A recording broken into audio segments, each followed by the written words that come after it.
நீங்க ஒரு சிவன் பக்தரா இருந்தீங்கன்னா இந்த வீடியோ ஃபுல்லா பாருங்க. ஏன்னா சிவபெருமான் வந்து தன்னோட பக்தர்களை சோதிப்பாரு, ஆனா கைவிட மாட்டாரு அப்படிங்கிறதுக்கு இந்த ஒரு ஸ்டோரி தான் எடுத்துக்காட்டு. வீடியோக்களை போறதுக்கு முன்னாடி உங்களுக்கு சிவபெருமான பிடிக்குன்னா இந்த வீடியோக்கு ஒரு லைக் பண்ணிட்டு ஓம் நம சிவாய அப்படின்னு கமெண்ட் பண்ணிருங்க. பல நூறு ஆண்டுகளுக்கு முன்னாடி ஒரு சாதாரண சிவன் பக்தர் பாத்தீங்கன்னா சிவபெருமான தரிசனம் பண்றதுக்கோசரம் கேதார்நாத்துக்கு பாத்தீங்கன்னா போறாரு. அந்த காலகட்டத்துல வாகன வசதி எல்லாம் இல்லாதனால கையில ஒரு குச்சி எடுத்துட்டு முழுக்க முழுக்க சிவநாமத்தை பாத்தீங்கன்னா சொல்லிக்கிட்டே போறாரு.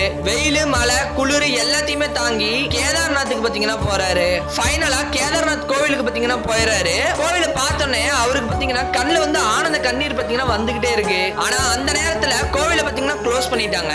அவர் என்ன பண்றாருன்னா பூசாரி கிட்ட போய் என்ன சிவபெருமான பார்க்க அனுமதித்தாங்க அப்படின்ட்டு அவர்கிட்ட பாத்தீங்கன்னா ரொம்பவே கெஞ்சறாரு. நான் பூசாரி இனி 6 மாசம் கழிச்சுதான் கோவில திறப்பாங்க அப்படின்னு சொல்லிட்டு கிளம்பிடுறாரு. வேற வழியே இல்லாம அந்த பக்தர் பாத்தீங்கன்னா கோவிலுக்கு வெளியே தங்கிடுறாரு. அப்ப திடீர்னு ஒரு யோகி வந்து அவரை பார்த்து உனக்கு கண்டிப்பா